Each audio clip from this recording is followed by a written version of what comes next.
मेरे साथ में चौरसिया पूनम कहाँ पंडित हटा हैं। दिया? आज मेरे साथ पूनम पंडित हैं, काफी दिन बाद जब से इन्होंने कांग्रेस ज्वाइन किया है। ओ, आज मुझे पहली बार इंटरव्यू ले रहे हैं, तो पूछते हैं कि क्या कांग्रेस की तरफ से किसान आंदोलन में थी या कैसे थी।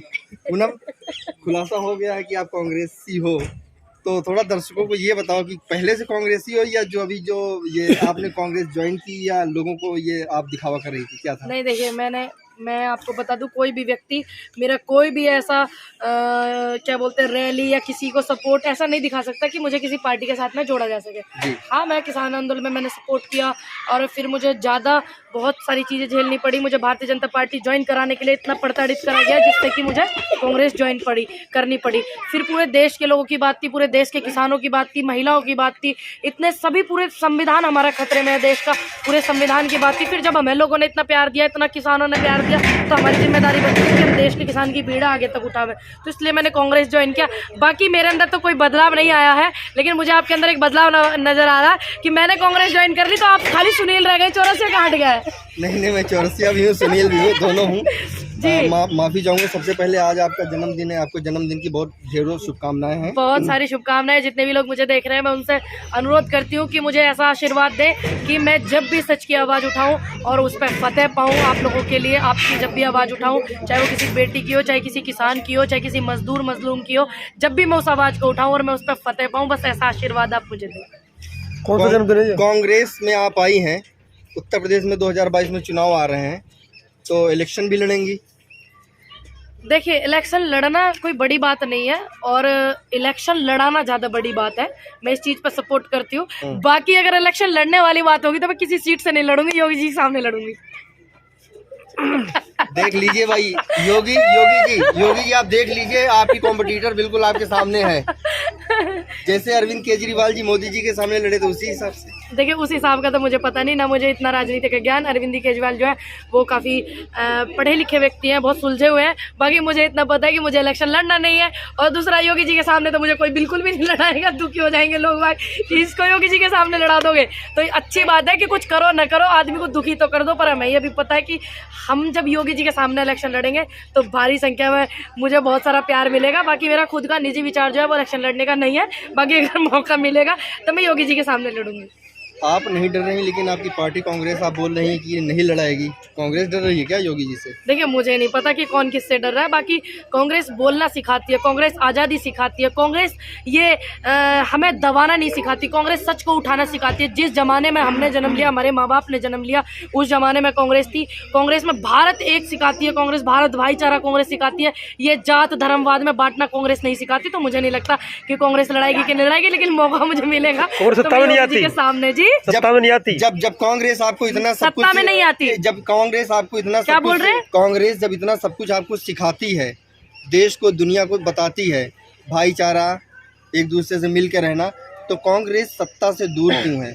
सवाल तो उठता है ना इस पे। देखिए, अभी सत्ता परिवर्तन कौन नहीं चाहता? जब 2 बार 3 बार से कांग्रेस थी तो सत्ता परिवर्तन सभी चाहते हैं, आपको भी पता है। तो एक समय के आधार पर फिर हम जैसे युवा ने सोची कि चलो नई पार्टी आएगी फिर से, है ना, योगी जी मोदी जी थोड़ा कुछ नया लाएंगे, युवाओं के लिए इतनी बड़ी बड़ी बात करेंगे। तो कर रहे थे 2 करोड़ रोजगार की, और ये देंगे वो देंगे, दोगुनी आय कर देंगे, नए साल भी आ गए, आय दोगुनी अब भी ना हुई।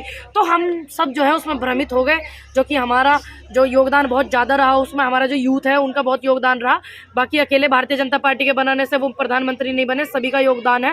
तो हम भ्रमित हो गए थे। तो अब सत्ता परिवर्तन भी लोग करते हैं, तो अब फिर से जनता बदलाव चाहती है। आपको लगता है कि योगी जी के सामने लड़ने के बाद आपको लगता है कि जमानत जब्त होगी, या कुछ ऐसा डर नहीं लगता आपको? नहीं, मुझे बिल्कुल भी डर नहीं लगता, क्योंकि मुझे सबसे पहले उस ईश्वर पे विश्वास है और दूसरा इस धरती के ईश्वर पे विश्वास है, जिसको प्रताड़ित किया है भारतीय जनता पार्टी के लोगों ने, यानी कि किसानों ने और युवा जोश ने। तो मुझे उन पर बहुत ज़्यादा विश्वास है, तो मुझे तो बिल्कुल भी डर नहीं लगता। लेकिन हाँ, ये वाला सवाल एक बार आप योगी आदित्यनाथ जी से भी पूछ लीजिएगा, तो थोड़ा आप अच्छा महसूस करोगे। मैं बिल्कुल अच्छा पूछूंगा। आपने बोला आप हमेशा से किसानों की बात करते हुए ही आपकी पॉपुलैरिटी आई है, आपने पॉपुलैरिटी गेन की है, तो किसानों की पार्टी को छोड़ के आप कांग्रेस में कैसे चली गई? इसके पीछे कोई देखिए अहम मुद्दा हो या जी कुछ जी बिल्कुल, वही हो? बहुत बड़ी बात है। देखिए किसानों की जो पार्टी है वो क्षेत्रीय पार्टी है, आपको भी पता है, आप आरएलडी की बात कर रहे हो, मुझे अच्छे से पता है। तो वो क्षेत्रीय पार्टी है, बात सिर्फ यहाँ उत्तर प्रदेश की नहीं है। संविधान खतरे में उत्तर प्रदेश का ही नहीं, पूरे देश का है। बेटियों के बलात्कार सिर्फ उत्तर प्रदेश में नहीं, तो पूरे देश में होते हैं। और फिर युवा जो है पूरे देश में है, किसान पूरे देश में है। और मुझे प्यार देने वाला कौन है, मेरा वजूद किससे है? तो किसानों से। ये तो मैं सभी के लिए, एक मिनट, मेरी नजरों में बेहतर ऑप्शन लगा कांग्रेस। ये संविधान अभी जब से मोदी सरकार आई है, योगी सरकार आई, तब से संविधान खतरे में हुआ, या संविधान पहले भी खतरे में रहा कांग्रेस के टाइम पे, सपा के टाइम पर, और या दूसरी टीमों के टाइम पर? देखिए बिल्कुल रहा, लेकिन बदलाव हम जैसा यूथ करेगा। ठीक है, हम जैसे यूथ ही तो बदलाव करेंगे उस चीज को। अब ऐसा तो है नहीं कि मैं पैदा होते ही राजनीति करने लग जाती, ना मेरा राजनीतिक करियर का कोई वो था लेना देना किसी भी चीज से, सभी को पता है। तो अब हम जैसे लोग आए हैं और भी बहुत अच्छे अच्छे समझदार यूथ आया हुआ है, तो अब बदलाव चाहते हैं हम लोग। तो संविधान अब ज्यादा खतरे में। आप 2014 से पहले का इतिहास उठा करके देखिए, 2014 के बाद का इतिहास उठा करके देखिए, आपको पूरा समझ में आ जाएगा। 2014 के पहले का इतिहास ये रहा कि मुजफ्फरनगर में हिंदू मुसलमान के बड़े बड़े दंगे हुए थे। हाँ जी, ठीक है। हाँ, तो भ्रमित हो गए। 2014 के बाद उत्तर प्रदेश के अंदर एक भी दंगा नहीं हुआ। 2014 के बाद उत्तर प्रदेश के अंदर इतने दंगों को बढ़ावा दिया गया, वो तो लोग समझदार थे। अभी गुड़गांव में हिंदू मुस्लिम को लेकर क्या कर रहे थे ये लोग? अभी 6 दिसंबर को मथुरा में क्या कर रहे थे ये लोग? जो ये ठेकेदार बने फिरते, ये दंगा ही तो फैलाना चाहते थे ना। कितना बड़ा लेवल का दंगा वो भी, जबकि सभी को पता जब कोर्ट का फैसला आ जाएगा उसे हिंदू भी मानेगा, मुसलमान भी, सिख भी और ईसाई भी। तो ये तो और ज्यादा बड़ा दंगा कर रहे थे। रही बात उत्तर प्रदेश की, ये जो हमारा उत्तर प्रदेश है, 2014 में दंगा हुआ था, ऐसा नहीं है कि नहीं हुआ, लेकिन वो लोग अपनी गलती को मान रहे हैं ना, उन लोगों के बहकावे में आ गए थे। लेकिन जो नींव धरी थी मुजफ्फरनगर की, इन्होंने वहां से कितना बड़ा इस चीज का फायदा उठाया ना भारतीय जनता पार्टी के लोगों ने।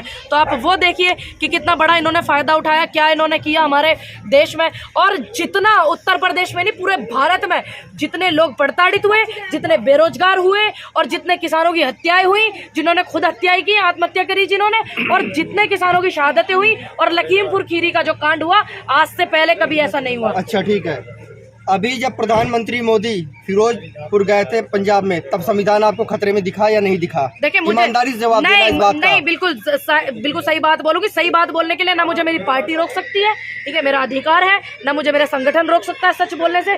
जैसे मैं पहले बोलती वैसे ही बोलूंगी। मुख्यमंत्री चन्नी की संवैधानिक ये जिम्मेदारी बनती थी या नहीं कि उनको सुरक्षा देना? अच्छा एक बात बताइए, बिल्कुल बनती थी जिम्मेदारी पे प्रधानमंत्री जी की कोई वो नहीं होनी चाहिए, और जो है अच्छे से जांच पड़ताल भी करी जानी चाहिए। डीजीपी भी हटा दिया, ऐसा सुनने में आया।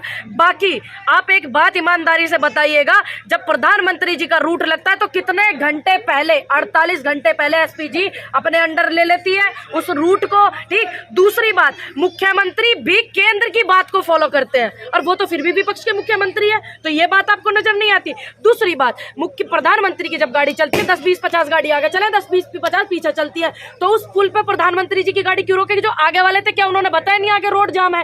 तीसरी बात, जो झंडे वहां फहराए गए भारतीय जनता पार्टी के, जो जिंदाबाद के वहां नारे लगाए गए, मोदी जी जिंदाबाद, वो बदनाम करने के लिए भी तो हो सकता है, बदनाम करने के लिए भी हो सकता है। अब ये जांच, अब ये आप जांच कीजिए। मैं ये नहीं बोलूंगी कि कोई जांच में दोषी पाया जाए तो आप उसको छोड़ दीजिए, मैं ये भी नहीं बोलूंगी। जांच कीजिए, पड़ताल कीजिए अच्छे से, जिसने गलत किया उसके खिलाफ मुकदमा कीजिए। 2022 में सारी इंटेलिजेंस उनकी, सारी की सारी रॉ उनकी, सारा सिस्टम उनका। और कितनी गलत बात है कि देश के प्रधानमंत्री कहते हैं कि मैं जिंदा लौटा हूँ। किसानों ने तो ना कहा, उन्होंने उनसे भी कह देना कि वो जिनकी शहादत हो गई किसानों की, वो भी ये बोल रहे हैं आपको कि जी हम आंदोलन में से उल्टे नहीं लौटे। एक बार बता देना देश के प्रधानमंत्री जी। बिल्कुल देखेंगे, उसमें बताने की जरूरत नहीं पड़ेगी मेरे ख्याल से, वो खुद देख लेंगे। अब अच्छा, हमारे बीच में एक बहुत ही अच्छी शख्सियत आ रही है, और ये बहुत, इन्होंने भी अपने जीवन में बहुत ज्यादा मेहनत की है, और आप इन्हें पहचान लेंगे। भेज ले जरा राहुल, इन्होंने भी बहुत मेहनत की है। चलिए पहले मुद्दे की बात कर लेते हैं। उत्तर प्रदेश का जो चुनाव आ रहा है, इसमें कांग्रेस की तरफ से कांग्रेस ने आपको क्या भूमिका दी है? मैं उत्तर प्रदेश में अभी तो पैनलिस्ट हूँ, बाकी जितने भी एमएलए चुनाव लड़ेंगे उनको सपोर्ट करूंगी। और ये हमारी जो बहन है, बड़ी प्यारी सी, आप इन्हें सब पहचानते होंगे, ये फरमानी नाज है। इन्होंने भी अपने जीवन में बहुत ज्यादा मेहनत की, और ये मुझे जन्मदिन विश करने के लिए आई हुई है। ये भूमिका हमारी। अच्छा, आपको क्या लगता है उत्तर प्रदेश चुनाव में आपकी पार्टी कितनी सीटें ले आने की उम्मीद रखती है? भैया हम तो 403 ही कहेंगे, जब सीट ही सारी 403 है। अखिलेश यादव क्या करेंगे? अखिलेश यादव रथ चलाएंगे। हाँ, उन्होंने बोला ना कि हम सत्ता में झंडा लहराएंगे, हम झंडा लहराएंगे। योगी जी क्या करेंगे? उन्होंने भी बोला कि भैया हमारा तो 300 के पार जा रहा है। कोई बात नहीं, योगी जी जो अब की बार बैठ जाएंगे, कोई दिक्कत नहीं। वो बेचारे बहुत मेहनत कर करके थक गए, प्रधानमंत्री जी की गाड़ी के पीछे घूम घूम करके परेशान हो गए। अच्छा, तो आपको लगता है कि करवा दियो, उधर खड़ी करवा दो गाड़ी। आपको लगता है कि कांग्रेस मतलब सरकार बनाने जा रही है उत्तर प्रदेश अरे के बिल्कुल, अंदर? हमारी तो 403 सीट है, जितनी भारत में सीट है सारी हमारी है, और किसकी है वे? अच्छा, तो ये खरीद के बनाएंगे या लड़के क्यों बनाएंगे? लड़के बनाएंगे? लड़की हूँ, लड़ सकती हूँ, लड़ सके हम भी। अच्छा, आपने सही बात बोला, लड़की हूँ लड़ सकती हूँ। बिल्कुल, ठीक है, तानाशाह के हाँ, खिलाफ, लेकिन बेरोजगारी के खिलाफ, देश के हित में, जवानों के लिए, किसानों के लिए। बात आती है कि प्रियंका गांधी को यहाँ नहीं जाने दिया, वहाँ नहीं जाने दिया, ये नहीं। अब बाबा जी से पूछो ड्रामा क्यों होता है? अब पूछे ना बाबा जी, तब भी तो लड़ वो सकती है। लड़के ही तो पहुंचे, बाबा जी की पुलिस इतनी दुखी हो जा, वीरान हो जा, बेचारी छोरी को दुखी करे। अरे योगी जी इतने परेशान है, घूम भी रहे आगे पीछे। चलिए, बहुत बहुत शुक्रिया।